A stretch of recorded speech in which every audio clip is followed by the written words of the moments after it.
Let me move on quickly and pass on to John Vidal, been environment editor of The Guardian for nearly 20 years, and that time has reported on climate change and development from about 100 countries, so certainly well qualified to provide perspectives on the social, physical effects of climate change and development. John, over to you. Thank you very much. I have to say, thank you very much for inviting me. It's rare to be able to talk to such brilliant people and who are really sort of changing things, and so thank you very much, ODI. I don't know, I'm not very good at adapting myself. I can't even, I've got a pen, that's about as far as I've got, so there'll be no visuals from me whatever. I have been lucky, and I've been able to, partly through the ACRA, or the Accra bunch as I prefer to call you, get to see quite a lot of projects around the world, in Peru, Nepal. DFID's taken me, well, they haven't taken me, we pay for ourselves. Although if anyone wants to invite me, I'm very happy. Egypt, Sudan, wherever. So there's a lot of this going on. I don't just look at climate change, we look at all kinds of other stuff as well. But climate change is the key area now, and wherever you go, communities are talking to us about what they're seeing.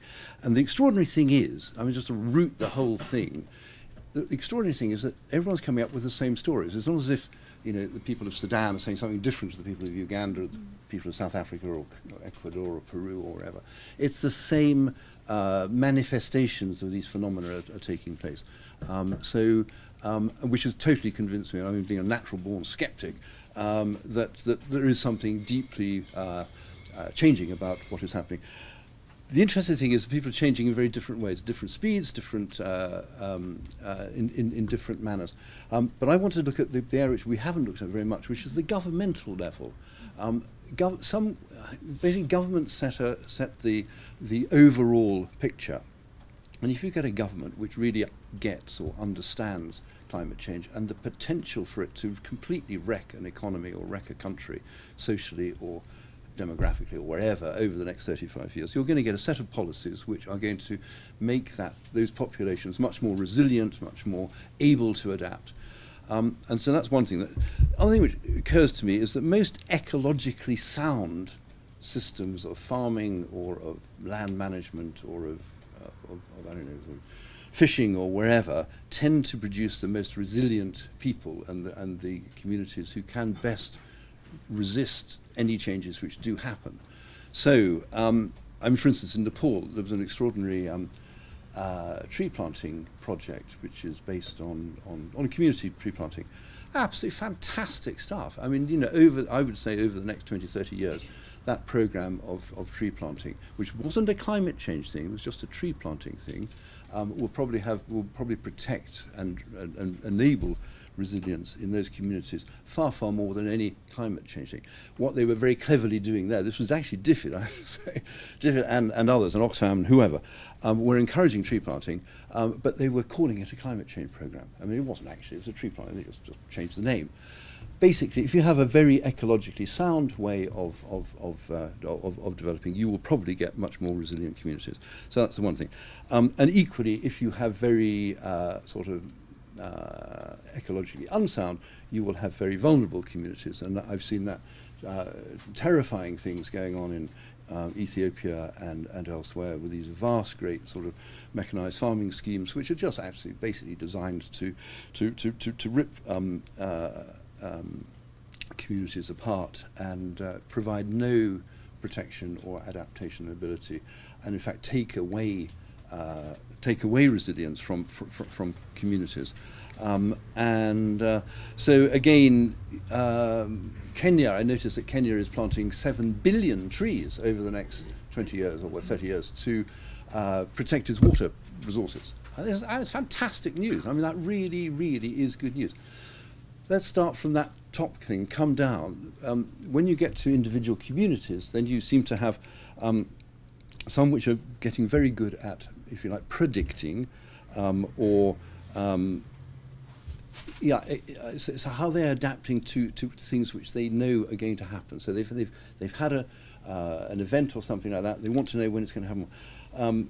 In Peru and Ecuador and wherever, where they have terrible drought problems, I've seen Oxfam and others installing or helping with weather forecasting, of predicting frosts and things like that. Very, very simple things which the community can do. People preparing for droughts so that they are digging small reservoirs for themselves, their families or their communities or whatever. Very, very simple thing. It's all based on education. I mean, if you educate people that this is how you can, adapt and become resilient, then they will do it. I mean, it's given the resources. The other things which I've seen working fantastically well are demonstration plots and whatever. Again, I think it was in Peru with the dam building and whatever. I mean, tremendous. One family is given the resources to adapt his or her farm, and then others just watch how that filters down through the community. And that's all that needs to happen, is that if one farmer can be seen, because most farmers, most communities are fantastically conservative, and they watch very carefully to see what's working for one person, could it work for me, or whatever. They compare and contrast and whatever. If they see it working for old Jim down the road, or Di, then they're more likely to do it themselves. So I think where I've seen many things working very well is where there's been very good demonstration projects.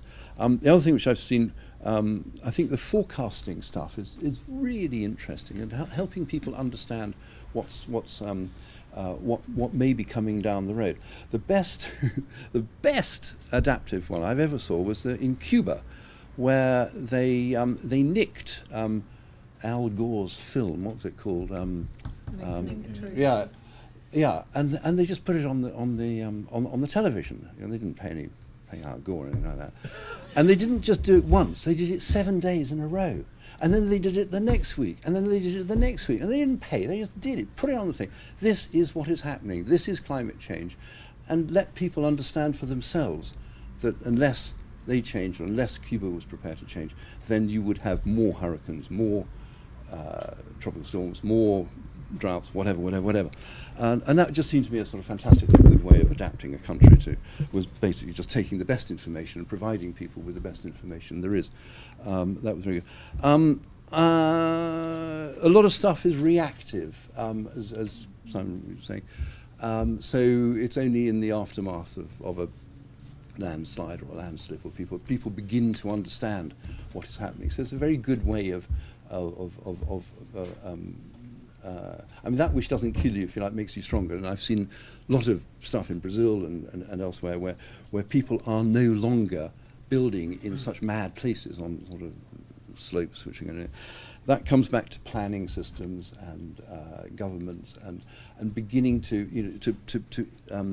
to take control of how people live and where people live. These are absolute fundamentals. And so I suppose what I'm going to say is I'll keep it very, very short. Some seem to be completely batty. I have some of the adaptive things in Bangladesh, where they were planting crops on floating little islands of grass and whatever. Well, it was provided about enough food for half a chicken for half a day, I should think. And, maybe on a vast scale. I think some of the ideas are some of the maybe we should just try all kinds of different ways. But I think the key is to it comes back to what Simon was saying. Just a good development, good common sense development, good ecological development is usually the best form of resilience. One other thing I was going to say, I like the way science is now working with forecasters, with traditional forecasters in some African countries, and they're finding that actually the traditional forecasters, which is just based on good observational stuff of when to plant, how to plant, where to go, are now being taken much more seriously by the scientists, because I think this is the key, is that scientists don't become some separate clique, some sort of religious affair which hands down these prognostications, but actually works with the people who have traditionally shown people what is happening, and how to adapt to it. So anyway, I'll leave it like that. But the message is absolutely that which works ecologically is almost certain to produce communities and countries which are most resilient to shocks and changes, the like of which we're going to see. So I'll leave it there. Thanks. Thank you very much.